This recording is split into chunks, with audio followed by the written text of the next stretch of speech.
북한 원전 관련된 문서가 산자부 직원 컴퓨터에서 발견이 됐다. 뭐 지운개 복구가 된 거죠, 사실. 네. 이게 이제 이적 행위다.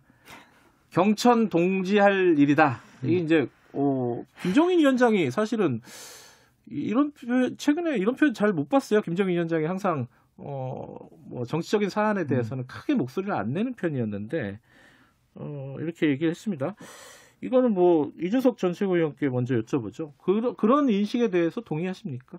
뭐 어쨌든 그 탈원전을 하겠다고 하고 있지 않습니까? 네. 근데 어쨌든 원전에 대해 가지고 북한 쪽에다 지어주려고 했다라는 게 이제 의혹이 있으니까 이게 확인되면 두 가지 문제가 생깁니다. 첫 번째, 탈원전 하겠다면서 헌법상 우리 영토인 북한에다가 이걸 지을 수 있다는 거는 내로남불에 가까운 것이고, 네. 뭐 지금까지 안전 때문에 탈원전 한다고 했는데 저는 대한민국의 한국 수력 원자력을 더 믿습니다. 김정은보다는. 그렇기 때문에 한수원이 관리하는 원전이 훨씬 더 안전할 것이다. 김정은이, 네. 관리하는 원전보다는 그런, 네. 생각을 하고, 둘째로 제가 이해 안 가는 거는 편의상 그 공무원이 폴더명을 이제 뽀요이스라고 이제 했다고 하는데, 그게 이제 어디죠? 핀란드어로 북쪽을 뜻한다. 그래서 북한 같은 경우는 뽀요이스 코리아래요. 거기서. 그런데 그렇게 했다는 게 저도 이해가 안 되는 게, 저도 미국 갔다 와서 공부했지만은 영어가 그렇게 편하진 않거든요. 네. 그래가지고 제가 뭐 최강 시사라고 하지 제가 이걸 뭐 얼티밋 커런트 어페어스 이렇게 안 하거든요. 어디 파일 저장할 때.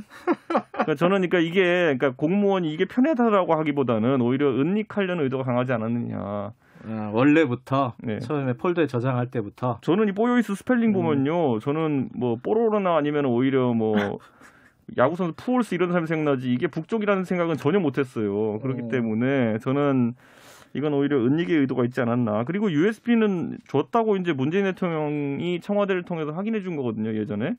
그렇기 때문에 원전을 지어줄 생각으로 USB를 넘겼으면은 저는 김종인 위원장이 말한 것처럼 이적 행위에 해당할 소지가 있다 이렇게 보고, 근데 그냥 지어줄 게 아니라 그냥 자료만 준 거면 산업 스파인데요. 그러니까 저는 이게 뭔지 모르겠는데 하여튼간 청와대 측에서는 뭔가 주긴 줬는데 원전은 안 들어있다 이런 얘기를 하거든요. 네. 그럼 뭐 들어있는지 얘기하면 좋죠. 그러면 저희가 또 논의해 볼 수 있겠죠. 뭐 일단은 박성민 최고위원 얘기 듣고 그 다음 얘기로 가보죠. 예, 지금 말씀하신 부분들에 대해서 어떻게 생각하십니까? 일단은 저도 이제 보면 이런 얘기가 갑자기 이제 김종인 비대위원장의 입을 통해서 강한 표현이 나온 것 자체가 저는 이제, 네. 선거철을 맞이하셔서 좀 상상력이 풍부해지신 게 아닌가라는 생각이 좀 들었고, 사실은 이제 이준석 전 최고도 지금 완전히 단정해서 말씀을 안 하시긴 했는데 사실 국민의힘 측에서는 거의 지금 단정적으로 이야기를 하고 있거든요. 근데 이런 것들이 지금 뭐 내부에서도 이제 뭐 청와대나 이런 쪽이랑 소통해서 확인한 바로는 이제 이 문건 자체가 일단 겉면에 이것은 내부 자료이고, 그리고 이것은 정부의 공식 입장이나 공식 정책이 아님을 명확히 명시를 하고 있다고 합니다. 그러니까, 그래요? 네네, 그런 상황이고요. 그래서 그러니까 쉽게 말씀드리면 정부의 공식 입장이 아니라는 게 대문짝만하게 나와 있는 상황이고, 그 문서 자체에. 네. 그리고 이게 왜 나왔냐 하면은 이게 뭐 비밀 작전 혹은 뭐 은닉해야 하는 뭔가 극비리에 뭔가 추진하는 그런 프로젝트가 아니었고, 네. 제1차 남북 정상회담이 이제 개최된 이후에 남북 그 관계가 사실은 좀 좋아질 거라는 생각이 그때 굉장히 컸지 않습니까? 그러니까, 네. 그런 기대감과 더불어서 이제 산업부가 좀 이제 실무적으로 이제 남북이 이렇게 교류가 활성화될 거를 대비해서 한번 아이디어를 좀 갖고 와봐라, 이런, 네. 아이디어를 검토한 바가 있었고, 그게 에너지 분야 차원에서 이제 검토하는 차원 정도였던 거죠. 그리고, 네. 말씀드린 대로 이게 뭐 원전을 지어줘야겠다 이런 내용이 아니었고, 그리고 그런 원전과 관련된 내용도 사실은 이게 구체적으로 추진하기에는 많은 한계가 있다라는 부분까지도 이제 명시가 돼 있었다고 합니다. 그래서 이걸 뭐 USB를 통해서 대통령이 건네줬다 이런 거는 사실 저는 뭐 거의 소설에 가까운 내용이라고 볼 수가 있다고. 아니, 지금 이제 소설인지 한번. 자, 여기서 소설이 아니라 청와대가 오피셜로 확인해 준 건 USB를 줬다는 건 확인해 줬어요. 그거는 뭐 그때 기사에 많이 나왔죠. 그 안에 원전 내용이 안 들어있다고 지금 이제 얘기하는 건데, 네. 그렇게 이제 USB 준 거를 본인이 예전에 했기 때문에 지금 준 거 자체를 부인 못하니까, 네. 원전 내용은 없다 이렇게 얘기하는 것인데, 그건 앞으로 정보위 여러 가지 저희가 판단해 보면 될 것 같고요. 네. 그럼 이게 뭐 원전 짓는 사업 자체를 그럼 검토한 적이 없다 그러면은 윤준병 의원은 도대체 뭘 박근혜 정부에서 하려고 했다고 주장했던 것인지, 저는 이제 박근혜 정부에서도 이런 원전 프로젝트 비슷한 거를 추진했다고 이제 얘기했다가 증거 없고 추론이었다라고 이제 도망갔거든요. 그러니까 저는 이 여권 인사들이요, 저는 최근 몇 주 사이에 굉장히 이런 사고를 자주 칩니다. 뭐냐면은 유시민 씨도 지난주에 저희가 얘기했지만은 검찰이 계좌 추적했다고 하다가 사과하면서 주워 담고, 윤준병 의원이 뭐 자기가 아는 것처럼 이야기했다가 증거 없고 추론이다 이렇게 하는 걸 보면은 진짜 이게 망상이 일상화된 것인지 아니면 진짜 부도덕한 건지, 이런 거짓말을 일삼는 것이 아니면 진짜 단체로 무슨 까마귀 보기 회식이라도 한 건지, 진짜 이게 왜 이런 현상이 발생한지 잘 모르겠습니다. 정부에서 그냥 상식적으로 생각해 보면요, 이게 만약에 아주 극비 이런 게 아니면은 그냥 다 공개하면 되는 거 아니에요? 이게 근데 왜 지금 이 시간이, 만약 아마 공개를 안 하고 계속 가면은 이거 계속 정치적인 어떤 공격이라든가 이런 혼란들이 계속될 건 말이에요. 공개 못하는 이유가 뭐예요? 그러니까 지금 공개하라고 하는 게 그 USB에 담겨 있는 내용 뭐 이런 거 말씀하시는 거예요? 뭐 USB도 마찬가지지만은 뭐 지금 이제 산자부 문건 같은 경우도 다 공개하면은, 특별히 만약에 아이디어 차원에서 만들었다 치면은 공개해도 되는 거 아닌가라는 생각도 언뜻 들기도 지금 하고요. 이제 산업부가 하고 있는 이제 여러 가지 대응이라든지 뭐 정부나 청와대에서 하고 있는 대응이 저는 그렇게 부족한 수준은 아니라고 생각을 하거든요. 그래요? 그러니까 이 외에 그러니까 단순히 안 했다라고만 얘기를 하는 게 아니라 뭐 내부적으로 검토한 부분이었고 뭐 여러 가지 배경 설명까지도 이제 들어가 있는 부분이 있어가지고 저는 지금 상황에서 당장 이 문건을 뭐 통째로 공개해야 된다에 대한 필요성까지는 잘 못 느끼겠다고 생각을 하거든요. 그래서 이런 부분에서는 지금 이제 정부 차원에서는 계속해서 제가 봤을 때는 대응이 한 차례로 끝날 것 같지는 않고 나오고 있는 뭐 보도라든지 뭐 생산되는 가짜 뉴스에 대해서 계속해서 좀 대응을 하지 않을까라는 생각은 듭니다. 확실한 건 어쨌든 감사원도 보면 안 되는 파일이라는 거 아니에요. 감사원이 그거 보려고 갔는데, 이거 보러 간 것도 아니죠. 뭔가 보러 갔는데 이거를 이제 밤새 지워야 될 만큼 이제 뭔가 기밀성과 더불어 감사원도 보면 안 될 만한 어떤 내용이 있었다는 거잖아요. 아니 근데 이제 저는 약간 그런 생각이 드는 것 같긴 해요. 그 비슷한 얘기를 윤건영 의원님도 하시긴 했는데, 이게 행정부 공무원 수가 공무원들이 이제 하는 업무 자체가 굉장히 많고 그 수가 굉장히 많지 않습니까? 근데 이제 그분들이 하는 거 하나하나, 그분들이 작성하는 문건 하나하나가 뭔가 국가 정책이 바로바로 되고 이런 게 사실은 실질적으로 안 되잖아요. 현실적으로도.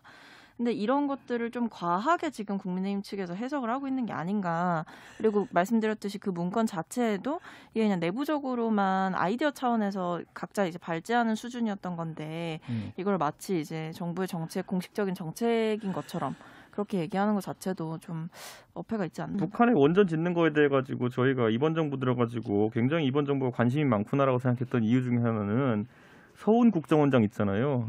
서훈 안보실장, 이분이 사실 예전에 90년대 후반에 국정원에서 이제 한국전력 직원으로 해가지고 가가지고 북한에 원전 지어주는 프로젝트에 가서 거기 한국 담당관으로 있었거든요. 2년 동안에 거기 상주하고 있었거든요. 그러다 보니까 이런 북한 원전 프로젝트에 대해 가지고 굉장히 잘 알고 있고, 이러다 보니까 또 그런 것들이 연계된 거 아니냐, 그냥 합리적인 의심의 조각들이 몇 가지 있는 거죠. 그렇기 때문에 저는 만약 진짜 이 문서에 뭐 원전 지어주겠다 이런 내용이 없다면은 공개하면 될 일입니다. 근데 아까 저희들이 뉴스 언박싱에서도 얘기를 좀 해봤었는데 그 제네바 협정 같은 경우에서도 이제 원전 얘기가 나오고 그리고 지난 정부 때도 뭐 보수 언론, 특히 뭐 중앙일보 같은 데서는 평양에다 원전 져야 된다, 뭐 이런 취지의 어떤 칼럼 같은 것도 실리고 제목이 있던데. 제목이 뭐예요?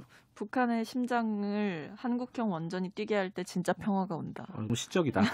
근데 어쨌든 이게 계속 논의가 됐었고, 지금도 만약에 아이디어 차원에서 실무선에서 만약에 검토를 해본 사안 정도라면은 그거는 어떤 문제가 되는 거죠?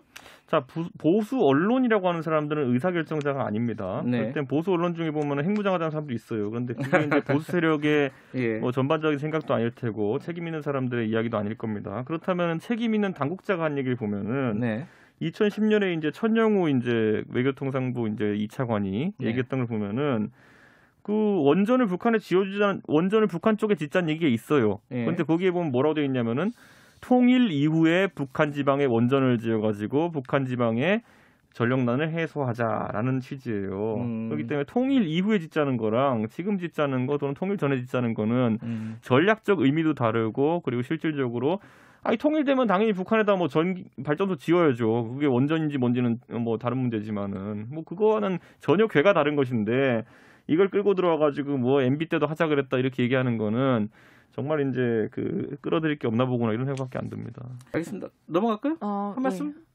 근데 이제 제가 아까 잠깐 짧게 언급드리긴 했는데 이제 네. 이준석 전 최고가 말씀하신 것 중에 이게 남북 통일이 됐을 때, 남북 교류가 활성화되는 걸 넘어서 남북 통일이 됐을 때에는 이런 부분은 충분히 검토해볼 수 있다라는 얘기를 하셨잖아요. 네. 근데 이제 그 문건에도 끝부분에 보면 그런 얘기가 나온다고 합니다. 이제 통일이 됐을 때라는 명시적인 워딩이 있었는지는 제가 알 수 없지만 이것이 이제 전제가 있다는 거죠. 그러니까 만약에 이런 원전 사업이라든지 혹은 에너지 협력 분야에 대한 여러 가지 아이디어를 낼 때의 전제는 이것은 근데 뭐 여러 가지 예산상의 문제도 있지만 남북이 교류하는 것을 전제로 그러니까 교류가 활성화되고 상시적으로 협력할 수 있는 그 구조가 만들어졌을 때에만 가능한 것이다라는 그게 명시가 돼 있대요. 그러니까 이거는 사실은 한마디로 추진이 지금 힘들다는 거고 추진을 할 수 있는 여건이 안 된다는 게 그 보고서에는 명시가 돼 있다는 겁니다. 그렇기 때문에 이것이 마치 뭐 당장이라도 저희가 북한에 원전을 지어주려고 했다라든지 이런 것들을 추진했다라고 볼 수 있는 그 근거가 되는 보고서는 아니라는 거죠. 그 차이라니까요. 북한에 지금 원전을 지으면요. 관리 책임자가 김정은이고요. 통일 이후에 지으면 한국수력원자력이 관리 책임자예요. 저는 한국수력원자력을 김정은보다 믿습니다.